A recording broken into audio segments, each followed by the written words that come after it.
at lumabas ng April 1, sinabi naman ni PCOU si Claire Castro sa kanyang press briefing na hindi kailanman pipigilan ng Pangulo na pumunta ang mga cabinet member o secretary kung sila ay ating papatawag. Nag-April Fools nga ba sila? Nalito talaga kami. Biglang tugon sa sulat, bilang tugon sa sulat ng ating ES, una ang kanyang tinukoy na comprehensive findings.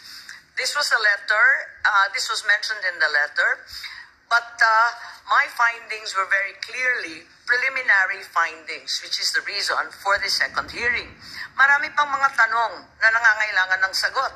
At napakarami nating mamayan na nagpadala ng iba't ibang dokumento, impormasyon at ebidensya.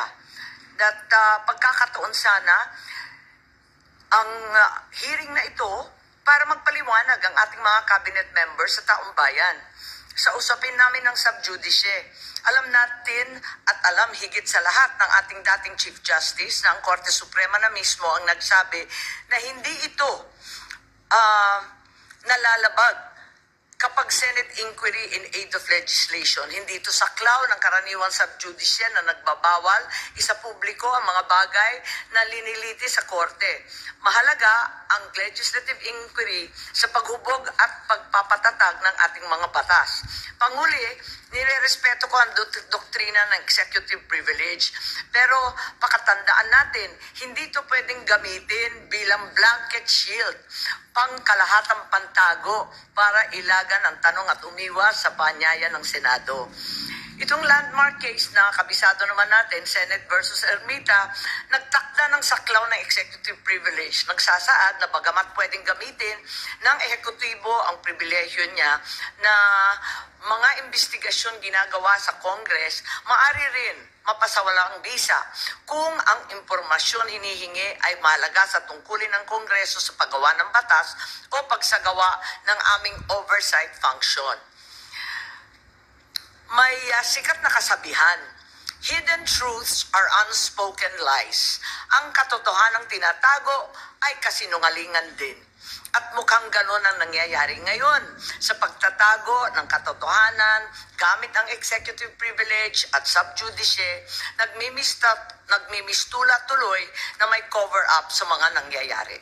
Ngayon, inaanyayahan ko si Senator Bato at si Senator Go na mag-preliminary statement din po.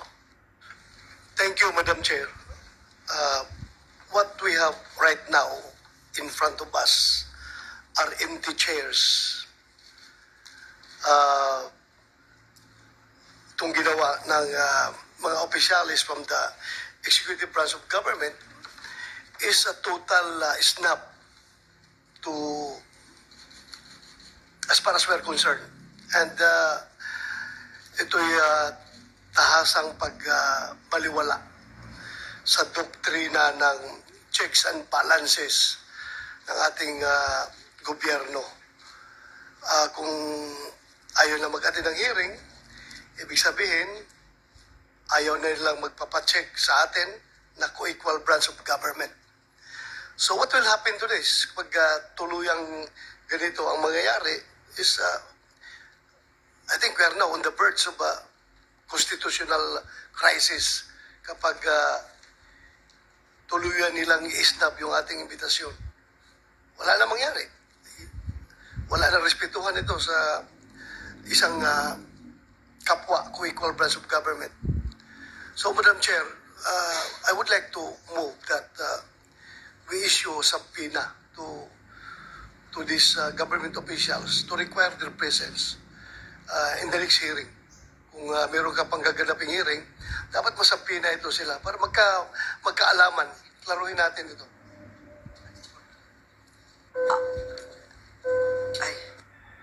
Maraming salamat, Senator Ronald De La Rosa.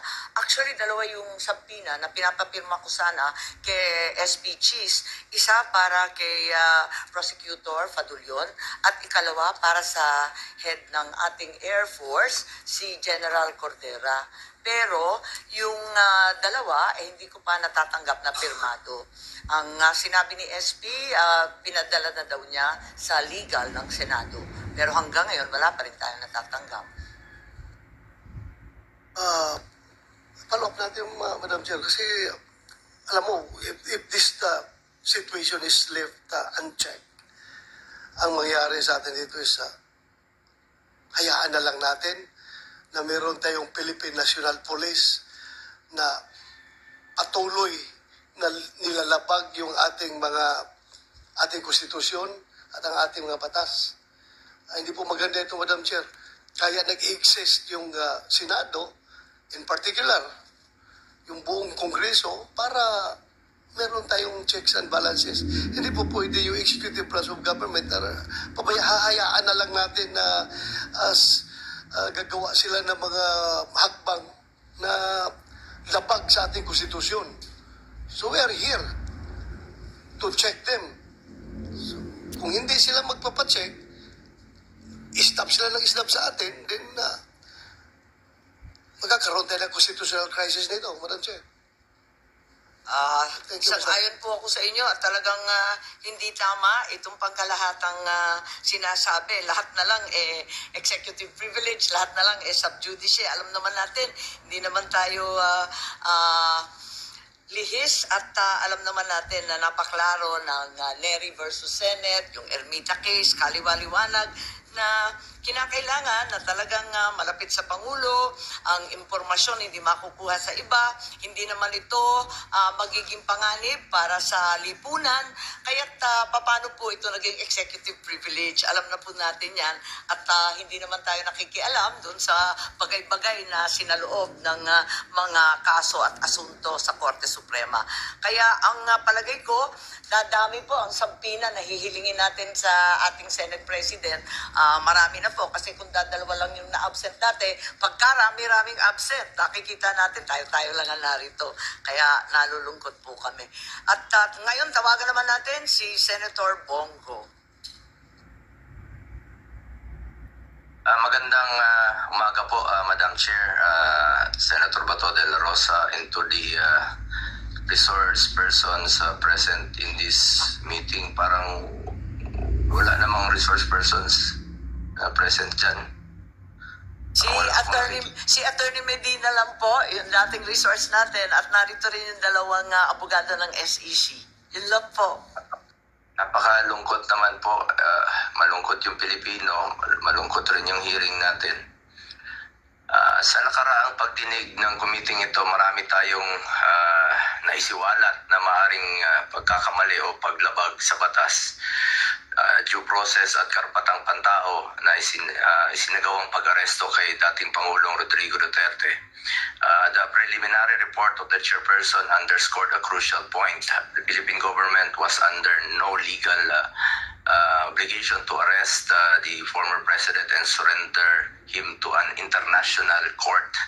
It was revealed that what was received was merely a diffusion notice which was unverified and unapproved by the International Criminal Police Organization, Interpol Secretariat. The government has repeatedly stated that the International Criminal Court has no jurisdiction in our country. Parating paulit-ulit yan. At hanggang ngayon, yan naman po pinag-usapan na wala pong jurisdiction. Kung walang jurisdiction ng ICC, bakit pinayagang pumasok ang Interpol?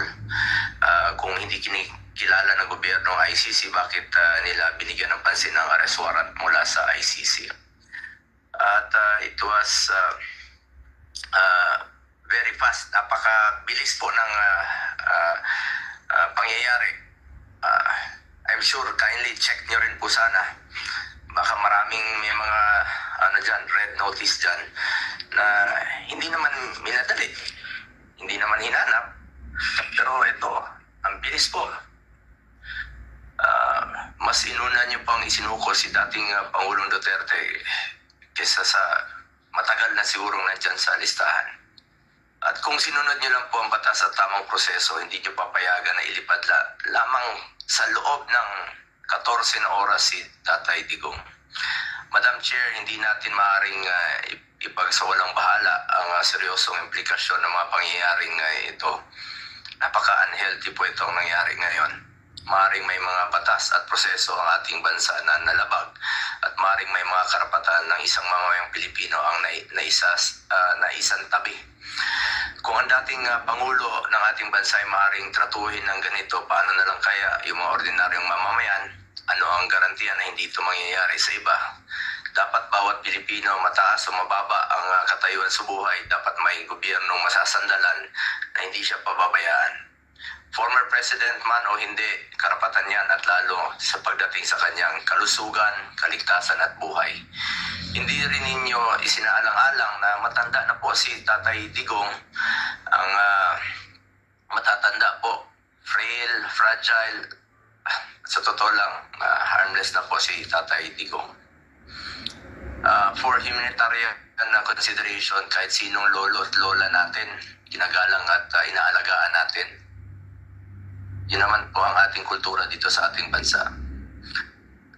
Ngayon, sa ibang bansa, mag-isa siya, napaka-stricto pa doon. Sino pong mag-aalaga kay Tatay Digong doon? Paano na lang kung may mangyari sa kanya doon? Marami naman siyang nagawang kabutihan sa ating bayan. Kung may pananagutan man dahil sa kanyang desisyon para sa kabutihan ng ating mga anak, dapat dito siya litisin sa ating bayan. Hi guys,